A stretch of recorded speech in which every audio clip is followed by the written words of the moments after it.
Hey guys, welcome back to Queens of the Damned, a horror podcast, and happy Valentine's Day. This is going to be a Valentine's Day episode. It is unlike our last one.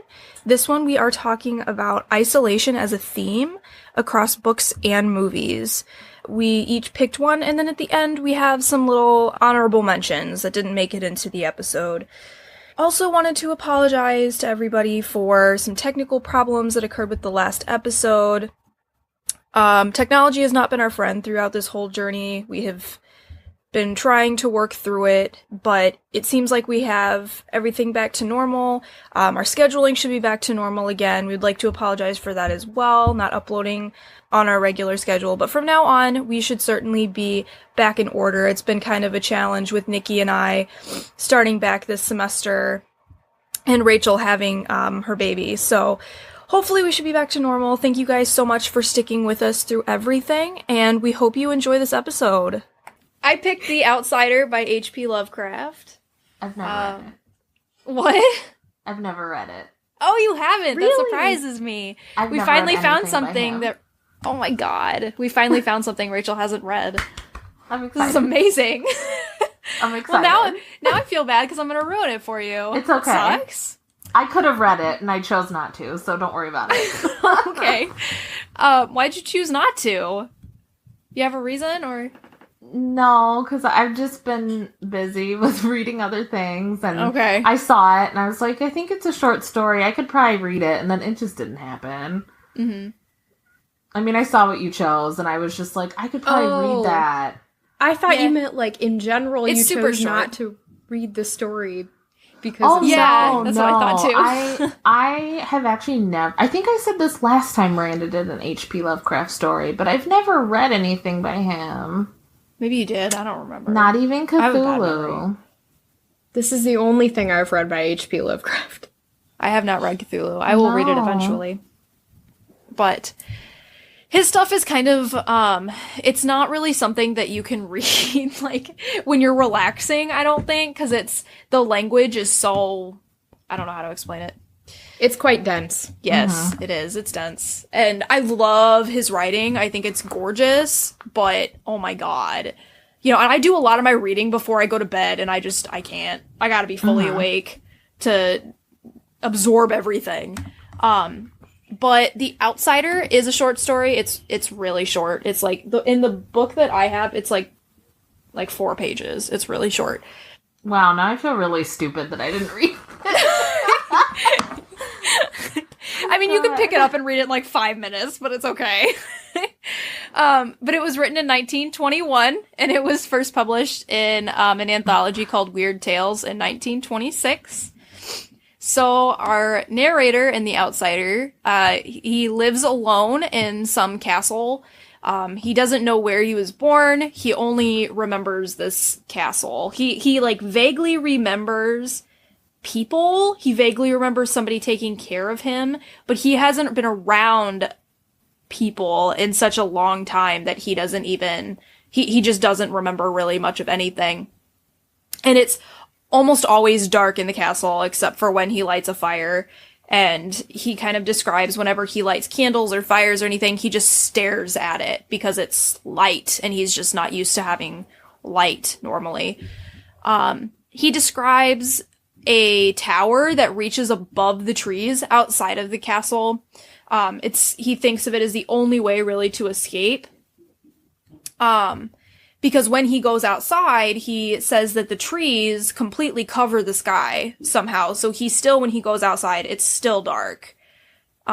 So he talks about this tower as being the only way that he could, it's the only way that he could see any light or even see any sign of humanity, basically. While he's in the castle, he spends time, like, reading books, and through the books, he learns about humans, he knows what humans look like, and he assumes that he looks like these humans that he sees in the books, because there are no mirrors. So he has no idea even really what he is, and the readers have no idea really what he is.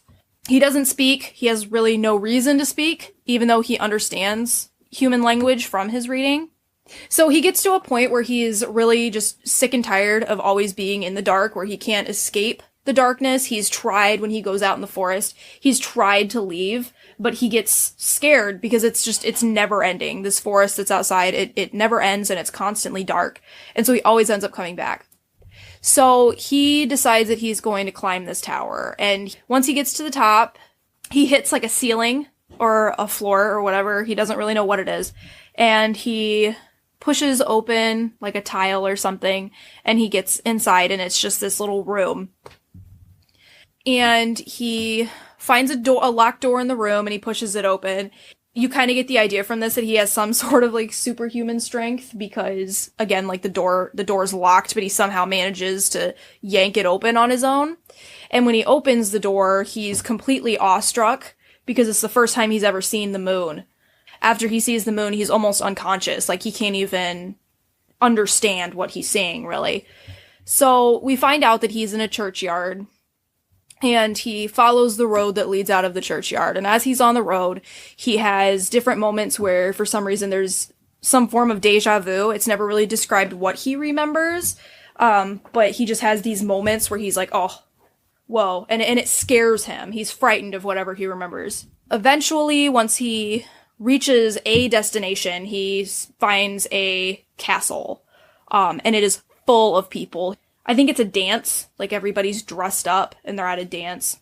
And when he enters, he notices like the expressions on the people's faces, and then that also gives him deja vu. So he's starting to recognize human beings like from his past, maybe.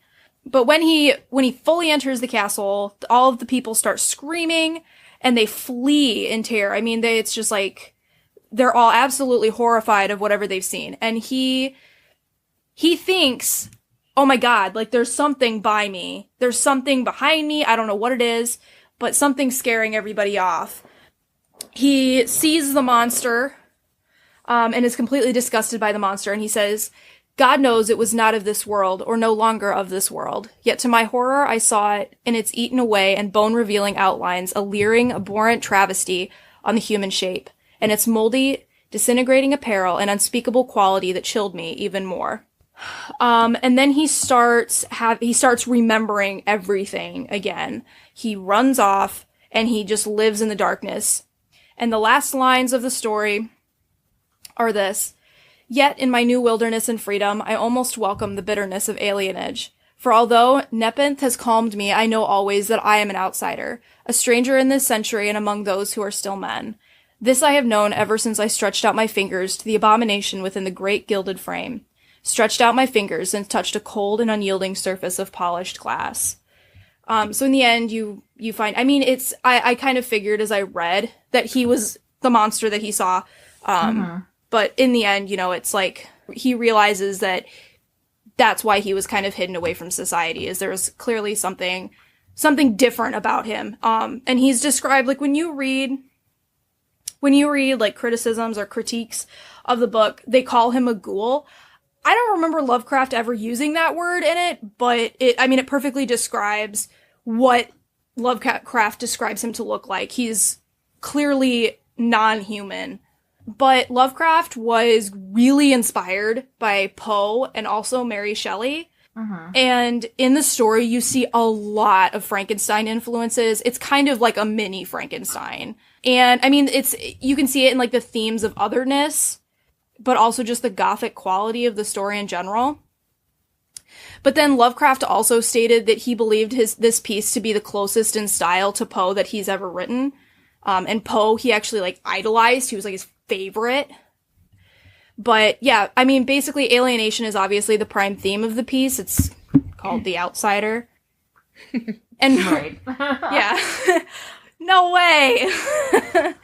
But the cool thing about this story is that you're reading it from the perspective of the outsider. I think a lot of the times when you read literature, it's like you're looking from the normal person's point of view at the other, but in this circumstance, you're reading it and you're rooting for this person or whoever it is that's obviously alienated from society, and you're rooting for him the whole time, and you find out in the end, oh my god, well, there's some reason that he was hidden away from the world. Like, he's the outsider in the situation.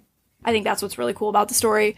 But there is speculation that The Outsider could be semi-autobiographical of Lovecraft, because he believed he was extremely ugly, and apparently his mother told people that he was really ugly. So, Whoa, I had no idea. yeah. He was Yeah. not a nice looking man. Oh, I mean, he was No. pretty. No. Yeah. Yeah. But for your own mom, I mean, that's pretty awful. I know! It's awful! It's terrible. Oh my god, that'd be awful. But, yeah, some people consider this to be one of his best works. And he appeared to be really proud of it, especially when he was saying, like, this right here is the closest I'll ever get to Poe, and, like, the way he idolized Poe, I think this had to be one of his favorites. So yeah, The Outsider. I really like it. But I love Lovecraft in general, so, yeah. yeah. Poe really turned around the Gothic genre. He was, like, the point at which it really reached its height. And I didn't realize that there was a connection between those two, though. That's really interesting that, you know, I haven't read any other Lovecraft stories, so I wouldn't have been able to, like, recognize a change in diction or whatever, but I can see where he's kind of echoing Poe there. That's interesting. Yeah. And not having read the story, obviously, but I can, even just hearing the, like, synopsis, it sounds very much like, like Mask of the Red Death, almost. Yes. I definitely got that vibe. That's what a lot of people cited when they were talking about the similarities, that was one of them. That's probably my favorite Poe story, so. I really was waiting to hear what you were going to say about the ending, because I've never looked anything up on the ending, and I had just assumed he was dead and didn't know it. But the ghoul thing makes more sense now. Because of the way he was so hideous. Yeah. You know, and he was living among, there was that trapdoor he goes up, and then if I recall, he's in this mausoleum, right? Because they don't say it outwardly, but they say it, there's a bunch of boxes in there that, they're coffins. Yeah. And it didn't make sense to me why he was so ugly. I was just like... And see, like, when I first read it, like, I was really confused at first, because when he's in his castle, there's a forest outside. But when he goes up the tower, he's on solid ground. Like, he's not up in the air, So I was always confused about that. But I don't know. I read online, somebody said that he entered a new world. I'm thinking of, like, Neil Gaiman's reinterpretation of ghouls, and in the Graveyard Book, there's a land where ghouls live. So he could have been in the sub-realm or whatever. Okay. And then come up into whatever our world is. Just trying to climb, because I remember all that climbing and stuff, and then he's like, oh, the ground, and then the moon, and then he goes off and there's another castle in the distance. So maybe he was in some sort of, like, other dimension or something, and then he comes up and he's on the ground in our dimension. I love the way that Lovecraft is purposely vague in this story, because it really gives you that sense of, like, there's no place. You're just, like, drifting. Like, he's drifting through things he doesn't recognize and places he doesn't recognize. And it really puts you in that place of, like, what is going on? Yeah. Yeah, I don't know. I mean, I didn't read it as him being dead. I didn't take it that way. But also, like, we just read it for one of my classes, and my professor didn't talk about it that way either. He kind of just talked about it like he's an outsider. For some reason, he was outcast from society, sort of a thing. So, I don't know. When I read it, I didn't take it that way. I did think the ending was kind of strange, though, where it's like, I go off and I ride in the night. I'm like, okay. Doesn't he talk about being part of the hunt? Like, the, I forget what it is. Yeah. Like, the hunt at the, what is it called? Like, the Great Hunt, or the, I'm gonna kick myself later for not knowing this. Yeah, but there's this, like, spiritual hunt that goes on, and all the spirits are riding with their horses and their dogs and stuff. And he seems to like that Egyptian, he really blended, like, Egyptian and Greek mythology there, because he referenced, like, the pyramids, but then he said something about the balm of Nepenthe, which is, I had to look that up, and Nepenthe is a drug that is given to get rid of your grief. Right. It was in, the Odyssey. Yeah. I looked that up too, because I didn't recognize that. Yeah. When he said that when he mentioned the pyramids, I was like, where is this happening? I'm so confused. But yeah, I mean, I think the mixture of all of these different things, I think it adds to the story, and I think it was intentional. I think it was supposed to be a little like, whoa, like a little disorienting almost, because it was already being told from a perspective that you don't expect. So I don't know. I think it was intentional to make it feel like otherworldly almost. Yeah. Oh, definitely. Yeah, and so that like the blending of the mythology and the timelessness of it and the placelessness of it, it all really worked really well, I thought. Yeah. And that elevated speech that Poe uses sometimes. I chose The Eyes of My Mother, which is a very recent horror film. Okay, you did see it, Rachel. I'd already seen it, yeah. Okay. So, this is the second time I've seen it. It was released in 2016. It was a Sundance movie. I think that's when it got really popular. It's a genre film disguised as an art house film. It's got some really artsy stuff going on in it, but basically it's a horror movie. It's just a horror movie with a pretty basic horror movie plot and a lot of gore going on. But I liked it. I really appreciated it more the second time I saw it too, because the pacing isn't your average horror movie pacing. It's a slower one. The shots like linger. It's in black and white. But I really was able to concentrate on those things the second time I saw it, so I'm glad I did. I'm going to tell you some stuff that happens in it. There's going to be some spoilers. So, listeners, if you haven't seen it and you'd like to, since it's fairly recent, just skip this part. And I'm sorry, Miranda, because I know you didn't get a chance to see it, but I didn't think you were that thrilled with it either when you first started it, so... When I tried to watch it, I was expecting something different because I had heard about it. And then I went and watched it and I was like, is this the same movie? Because it was black and white and I didn't know that it was supposed to be black and white. And it was so slow in the beginning. Yeah. Where my mom and I were just like, no, we're moving on. Yeah, so I'm going to tell you some stuff that happens in it, but I don't think anything that really happens in it is very surprising. I feel like I'm following this main character and I'm expecting what she's going to do. So, but in any case, since our theme is isolation, this movie is about this woman who grows up on a farm in the middle of nowhere. And I think she's in America, but her family is Portuguese. And she's with her mom and dad. And the movie starts, she's a little girl. And her mother's an eye surgeon. She teaches her daughter to have this very close and healthy relationship with death. And kind of like, they have, of course it's a farm, so they have animals. So either they slaughter a cow or one of the cows dies and there's the cow head on the table. It's a very graphic movie. So if you don't like that stuff, it's definitely not for you. It's harder for me to get through stuff like this, but I really do appreciate this film.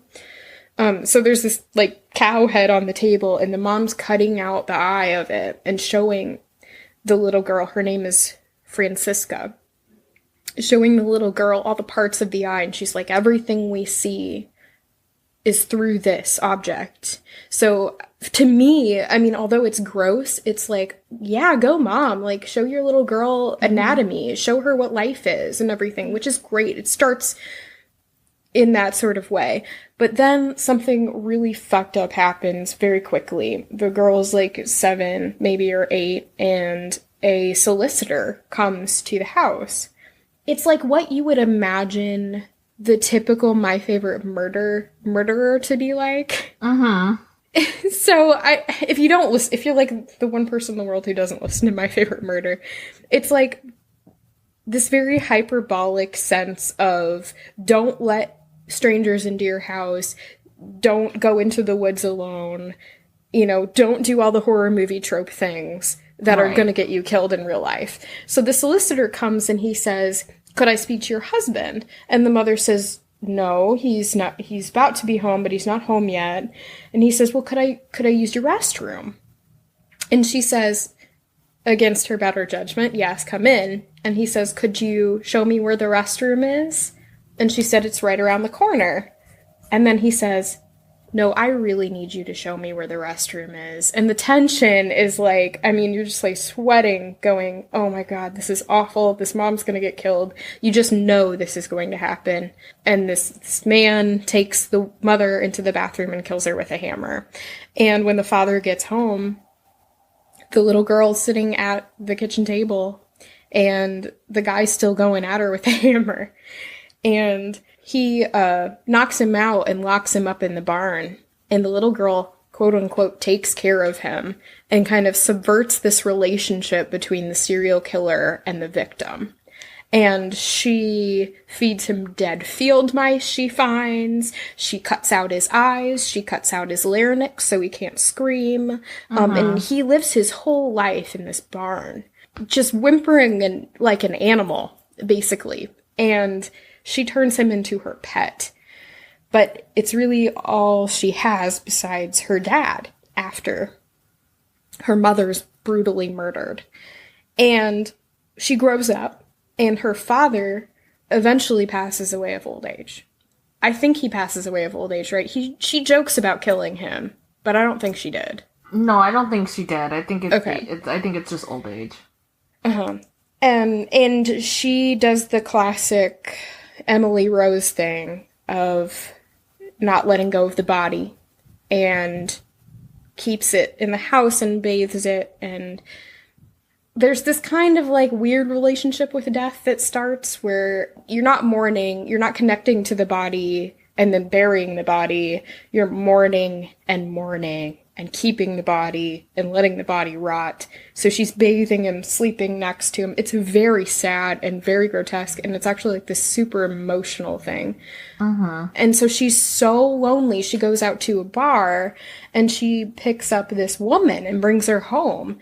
And like, it's like a classic Dahmer thing. She can't let her go, so she kills her to keep her forever. And it's suggested she may be eating these people as well, because you see her packing body parts into the freezer. Eventually, she starts walking out away from the farm for miles. So she eventually comes upon this mother who's driving with a baby and has the mother pick her up and take her back to the farm because she's so lonely, she just wants this conversation. And she wants to hold the baby, of course, once she's being dropped off, and the mother says no at first, then she says, oh, it's okay. And she picks the baby up. Francisca runs into the house and takes the baby. And when the mother comes into the house, she brings the mom into the barn and makes her her new pet. She killed the serial killer after he tried to get away, but so now the mom's the new pet. And I won't tell you really what happens at the end of the film, but she does raise the boy as her own. Oh, no. I thought that what was interesting was in the beginning of the film, and I had forgot to cover this, they started with her mother talking to her saying Saint Francis. So she was named after Saint Francis of Assisi, who is the patron saint of animals. He was living alone, but loneliness can do strange things to the mind. And she was talking about the psychosis that St. Francis picked up, which is apparently what happened to Francisca. And throughout the movie, she's praying to her dead mother, talking to her dead mother. But we get this sense it's also the Virgin Mary a little bit, because there's these statues, you know, like Catholics have these statues of the Virgin Mary, like little shrines. And so she's saying, Mother, Mother, you know, they're zooming in on the Virgin Mary, but she's talking to her dead mother, really.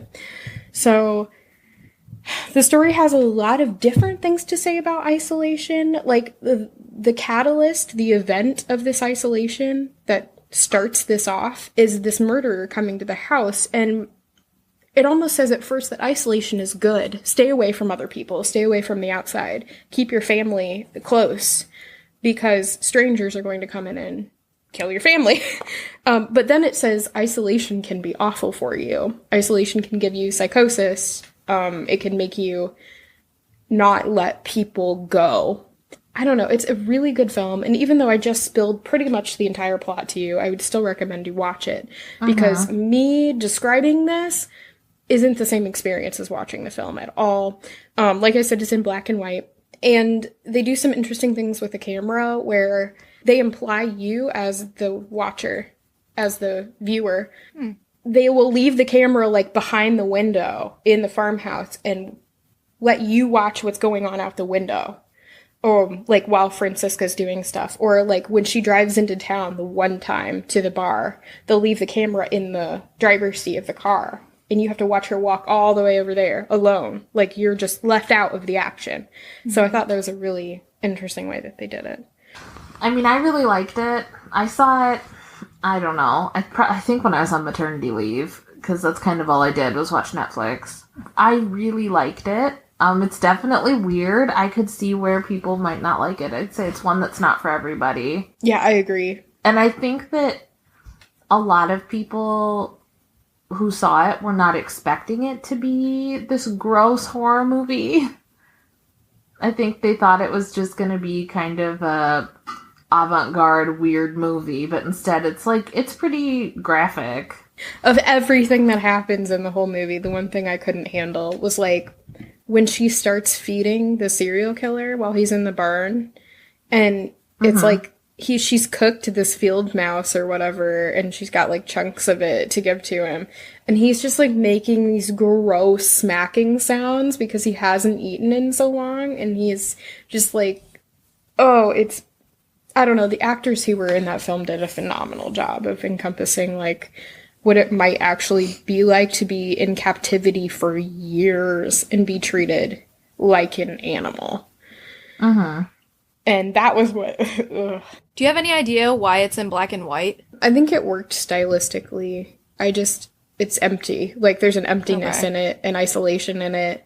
Also, it just looks cool with what's going on in the movie. You know? And it's beautifully directed, beautifully shot. I mean... Apparently, I'm looking now, apparently it's this guy's first movie. Really?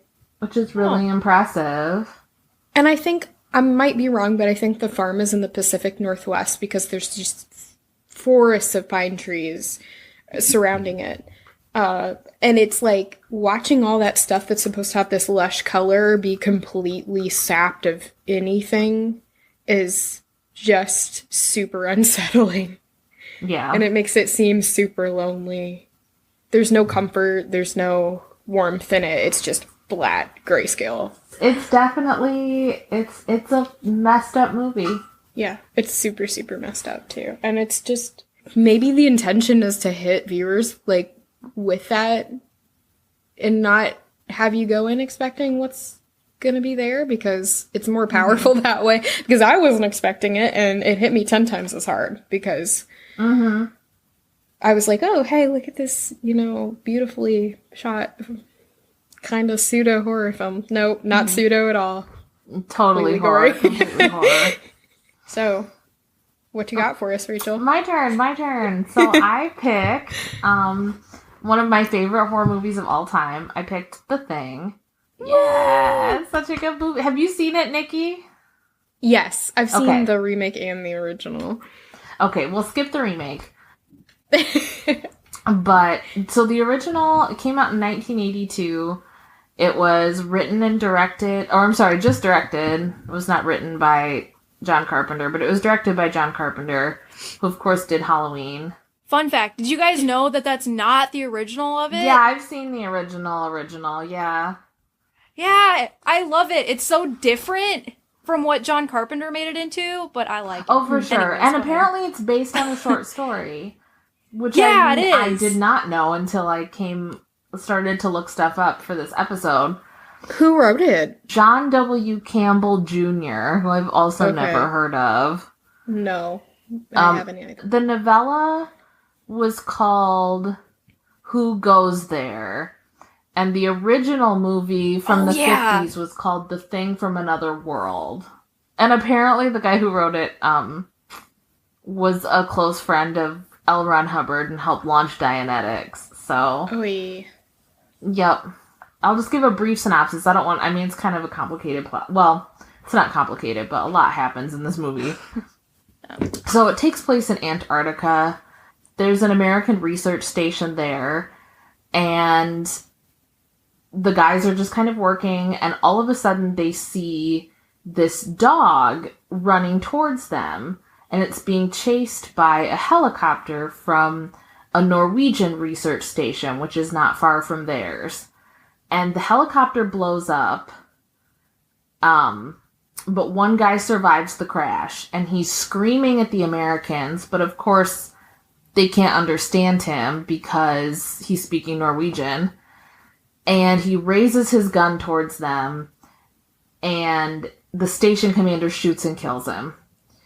So the Americans go to the Norwegian base to kind of see what's going on. They find that it's basically been burned to the ground. They do find a few bodies. They find the burned remains of a mutated human-type creature, I guess you could say. And they take it back to the station. They do an autopsy. And everything internally seems to be completely normal. So they put the dog from the base in with their dogs. And soon the dog metamorphosizes, and it absorbs the dogs from the American station. The team comes running in. They use a flamethrower to incinerate the dog. They do an autopsy on it, and they find that there's an organism in it that can perfectly imitate other organisms. So they follow some data that they got from the Norwegian research station, and they end up at this excavation site. And in the excavation site, they find a partially buried UFO and a smaller human-sized dig site. So they believe that basically the flying saucer crashed on Earth, and the thing that was in this flying saucer can assimilate anything. It can take on the appearance, the mannerisms of anyone. Once it gets inside you, it basically takes over. So, obviously, as I'm sure you can guess, everyone in the research station starts suspecting everyone else. They all start getting infected one by one, dying one by one, killing each other one by one. One of the last 3 people standing, the doctor, Blair, he transforms into this enormous creature and tries to destroy the base. And the main character, Kurt Russell's character, blows up the base and basically strands him alone. So he kind of sits down as the camp is burning, and a guy from the base who had vanished earlier comes back, and he says, "Oh, I got lost in the storm, while I was chasing somebody, but everything's fine now." And so they sit next to each other, and they're freezing to death. I mean, they're gonna die. And it ends with them basically staring at each other, and you know that both of them think the other one is infected. And that's how it ends. And there's no way of knowing who's infected. They hypothesize that this creature would be able to assimilate the entire human race within a matter of weeks. And they know that it's going to get out because there's no way to stop it because you don't know who's infected. And you have to destroy it on a cellular level. So yeah, so one of the things that makes this movie scary is the idea that they are stranded. I mean, they're in Antarctica. Nobody's going to find them. Nobody's coming to help them. And they have no choice but to die one by one and hope that they kill the thing. And I always thought at the end they didn't. One of them is infected. Either Kurt Russell or I think Childs is the other character's name. One of them is infected by the thing, and it's going to get out, and it's going to take over the world. But this movie was like a huge flop when it came out. It made no money. Really? Oh, yeah. So it came out the same weekend as E.T. Oh, shit. Oh, God. Yes. And came out the same day as Blade Runner. As E.T. would say, ouch. Yeah, exactly. Well, and I mean, if you think about it, I mean, E.T. was, like, positive what if aliens came to Earth. This movie was like, aliens are coming to Earth to kill all of us. So someone's at the box office buying tickets and they're like, do I want to face that? Or do I not want to face that? Or you can see Blade Runner, which is... And I think that was the other issue, is that... So, okay, E.T., you have families, you have kids going to see that. But then you have 2 adult choices, and they're both sci-fi movies. You have Blade Runner, which is probably my favorite movie of all time, and you have The Thing, which is also great. The Thing also got horrible reviews when it came out. It was pretty slammed. People thought it was disgusting. It is pretty gross. It's a horror movie. Like, shut Yeah. up. Well, Seriously? they thought it was gory. So for people listening, I mean, the special effects in this movie they're all practical effects. They're all done with makeup. Obviously, these are the days before really good CGI. That was one of the only things that was praised. People loved the makeup and the special effects, but they also hated it because it was disgusting.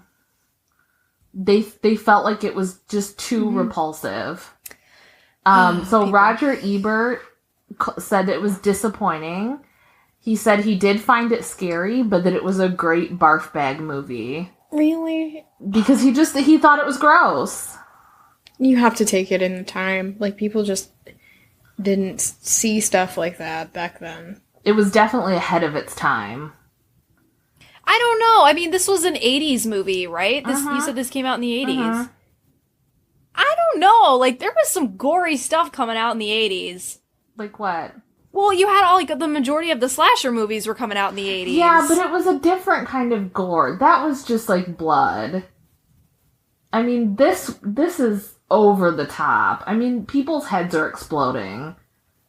I mean, the one visual that stuck with me, because I first saw this movie when I was probably way too young. I bet I was like 12 or 13. I watched it with my dad. And the visual that it has always stuck with me is the dog's head exploding. Oh, God. And, I mean, to me, that's on another level from, like, Halloween, Friday the 13th, that kind of thing. Maybe people just hadn't seen it done in this particular way before, and somehow that was unsettling.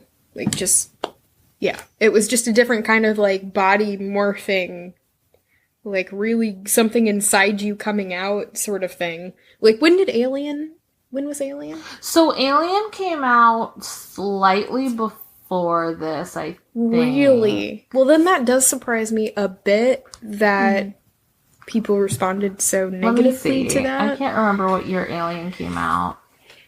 Is it possible that it's simply because of the idea of it simply is that there is something that you cannot kill that is pretending to be people that you know, and you can't tell the difference. Well, but Invasion of the Body Snatchers was decades before that, right? Well, no, I know that, but I'm not saying, like, oh, it's something new. I'm saying, is it possible that it was just that getting to them? They didn't like it because it was presenting something to them that simply made them so uncomfortable? Right. The original movie, I wrote this paper on, like, 50s horror movies, and that was one of them that I talked about. You know, and that one makes a lot of sense when you're thinking about communism and the Red Scare during the time. Right. Why was this movie remade in the 80s? I don't know a lot about what was going on in the 80s. I get the slasher movies because there was a lot going on at the time with serial killers. Why did they remake The Thing? So they weren't actually trying to remake the original movie. They were trying to do a closer adaptation of the book. Okay. Yeah. Yeah. They just wanted to be closer to the book. Mm-hmm. What's going on culturally, though? I think Miranda's asking, like, in the 80s. Why are audiences responding to this so forcefully? So that's critics' reactions. So that's different. Yeah. So they, every time they're doing a movie, they do, like, test audiences. The test audiences kept asking, well, what happens at the end? Who's the thing? And he says, well, it's up to your imagination. And they're like, oh, God, I hate that stuff. So people didn't like that. They didn't like that there was no clear ending. And I don't know. I mean, something about it just did not connect with audiences. And they said, you know, Carpenter has said that he thinks that it's because it was too depressing and the U.S. was in the middle of a recession in the early 80s. And again, I mean, just having it open opposite E.T. and Blade Runner, which actually Blade Runner was a flop and a critical failure at the time also. And they also think that there was just too many sci-fi fantasy movies that came out that year. I mean, Conan the Barbarian came out that year, Poltergeist, Mad Max the Road Warrior, Star Trek II Wrath of Khan, and Tron all came out that year. I wonder what would have happened if maybe Plus, they'd done it was rated R. Oh, no. Poltergeist was rated PG. So they didn't stand a chance.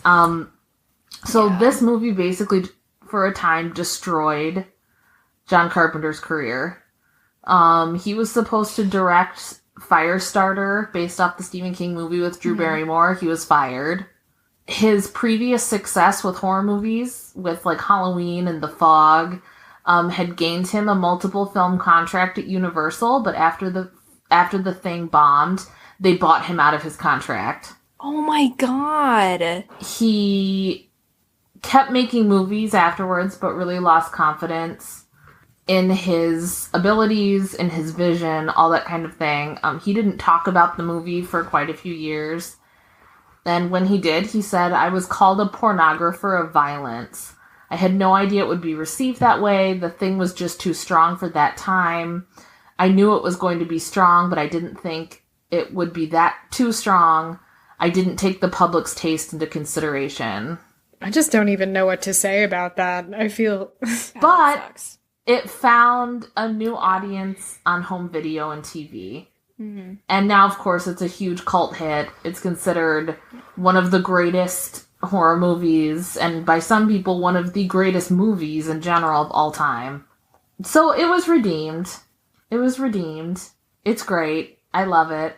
I bet all those people that talked massive shit about him at the time really regretted it. Probably.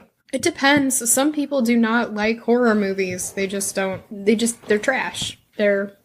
Well, and I mean, again, with some of the reviews, I mean, it's not even coming across as they think it's trash. I mean, even sci-fi fans hated this movie. Mm-hmm. I'm so puzzled by that. I'd really like to look into why. Yeah. You know? Yeah, I mean... And again, even some of it is not coming across as, oh my god, horror movies are terrible. Because Roger Ebert, he liked quite a few horror movies. He just thought this movie was gross. And that's what it was. People thought it was gross, and it was too depressing. Nothing happy happens in this movie. No, but again, it's a horror movie. Oh, sure. But I agree with that analysis that they didn't, read the room. And the U.S. was going through a terrible time. And when people are depressed and in a recession and losing money and losing their jobs, do they want to go see this horribly depressing movie where everybody dies and the alien wins at the end and is going to take over the world? Or do they want to go see E.T.? Which I've actually never seen E.T. because I know that I would sob because I know how it ends. And I hate goodbyes. Right. It was my favorite movie when I was a kid. Oh, I'm sure it's a beautiful movie. I'm sure it's great. But I know that I would cry, and I just have never wanted to do that to myself. I don't know. I see both sides of that. I see why would you want to go see it because of all these terrible things happening in society. But then I remember, take us back to the ye old days of the early-ish 2000s, 2008, let's say. And our parents are going... Why are you listening to My Chemical Romance? That is going to make you so depressed. And then we're going, we're already depressed. That's why we're listening to it. Oh, sure. It makes us feel like we're not alone. Again, that kind of thing appealed to teens. Well, this movie was rated R. And I'll guarantee you, and of course a lot of teens probably went to see it, but a lot of parents who were stricter, I'm sure, were like, hell no. Yeah. You're not seeing this movie. Mm-hmm. And I don't know, obviously this came out before I was born. I don't know how strict they used to be about carding for R-rated movies. I know now it's hit or miss, but if they were, this is around the time they came out with movie ratings. So I'm guessing they were pretty strict at carding for an R-rated movie. So yeah, the movie was a huge bomb. Critically, financially, emotionally for people involved. Wow. It was a bomb. But anyway, so this is just one of my favorite movies. It's amazing. It's creepy. It's scary. It is gross. If some people I know like horror, but they can't do gross horror, which is fine. Everyone has something that they just can't handle. I would say if you don't like gross horror to not try this movie because it is pretty disgusting. Don't watch mine either. You can read mine. Yeah, there's nothing gory in The Outsider. Gross. No. Well, does anybody have any honorable mentions for isolation movies or books? I wanted to do House of Leaves, but I didn't have time to do it justice. And I was looking at all these academic articles about the nihilism of House of Leaves, and people love to write about this book because it's a postmodern horror story and it's like super complex and stuff. So I just was like, I cannot read everything I need to read to do this justice. But it's like, we might talk about it sometime, so I'm not going to give anything away, but it's like a Venus flytrap house, and these people are distancing from each other in their marriage, and the house is like a labyrinth that never ends, and it's got this emptiness to it, so that's what I wanted to do, but I just, that's going to have to be some other episode for some other theme, because it's just so big, so complex. I feel like it would almost have to be its own episode, because when you said you were doing House of Leaves, because that's just part of the book, and then you have the framework story also in the book, and so I was just like, how is she going to fit this into like 20 minutes? Yeah, I thought about doing 10 Cloverfield Lane. I didn't get to see that. So good. Did you guys see the Cloverfield Paradox? No. Someone watched on my Netflix. I feel like it must have been my sister, because my boyfriend didn't watch it. Uh-oh. I liked it a lot. There were a lot of people who didn't like it, because they didn't think it fit with the universe, but I think it does. So, yeah. Whatever. And even outside of the Cloverfield movies, it's just a good sci-fi movie. Okay. So, I'll have to watch it. I don't know. Watch it. But yeah, I almost did 10 Cloverfield Lane, which is great. Would've been so good. And stars my fake dad, John Goodman. If I watch it by itself and have never seen any of the films, is it gonna suck for me, or should I? No. Okay. They're definitely, so they're like quote unquote connected, but like loosely connected. Okay. They just exist in the same universe. Yes. Is pretty much what they're doing with this series, is like they're just building a universe is what it appears to be. Yes, though the first Cloverfield, Nikki, is really great also. The first one? Yeah. It's on Hulu. It's amazing. Okay, I'll have to put that on my list. It's really good. It's really good. John Goodman probably should have been nominated for an Oscar for it, but he wasn't. Whatever. Did you have a backup, Miranda? I tossed around the idea of doing 30 Days of Night. Ooh, that's a good one. Oh, yeah, that's a great one, too. Yeah, but then I thought about it, and I was like, God, that's a little too similar to the thing, because the whole idea of the isolation is like, oh, they're all alone in this frozen tundra, just like the thing. So, yeah, but I really love 30 Days of Night. It would have been interesting to see, maybe one day we can do, I don't know, better title, but like a snow episode. Like, there's so many horror movies that take place where, like in a snowstorm or out in the middle of nowhere or stuff like that. Well, it's, the snow adds something to it, I think. I'm thinking of the right one, right? 30 Days of Night has snow in it?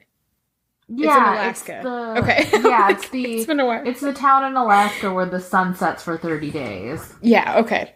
Is that a real thing? I think so. I know there are parts of Alaska at certain times of year where the sun never sets. Because they have the midnight sun or whatever it's called. Because my dad was stationed in Alaska, and I think he told me And they just took the concept of that town and then set it in the town. I don't want to compare it, but like Forks, that's the place in the U.S. that gets the most rain, Forks, Washington. So that's why Stephenie Meyer set Twilight there. Yeah. So it says, if the first thing that comes up, residents of Barrow, the northernmost town in Alaska, won't see the sun for 67 days in the winter. But they enjoy the midnight sun all summer, over 80 days of uninterrupted daylight. Yeah. Oh, I have a shout out, actually. I got friended by someone who has a horror podcast where it's two ladies talking about horror films exclusively. And the podcast is called Good Morning Nancy. And it's MOURNING. And it's just a really awesome podcast. Like, I've started listening to it, and I think someone on a My Favorite Murder group was asking for recommendations for women talking about horror. And so I was like, oh, I gotcha. Oh. And then I think maybe before me, one of the hosts, Gracie, had posted, yeah, we have that. And it was really awesome to see that there's something like that too. So if you want to, I think they have a website. It's just goodmorningnancy.com, where you can access all their episodes, and they also have all their episodes on Podbean, which is where I've been listening. So please go check that out. It's really kind of refreshing to see that. Very cool. I'll have to check it out. Yeah. Yeah, they're super like down to earth. It's just like our podcast where we're just talking about stuff, and actually even more so because we kind of present stuff and they just kind of have a conversation. And if it's exclusively films, so if you want exclusively films, you can also listen to that one. Very cool. Very cool. Yeah.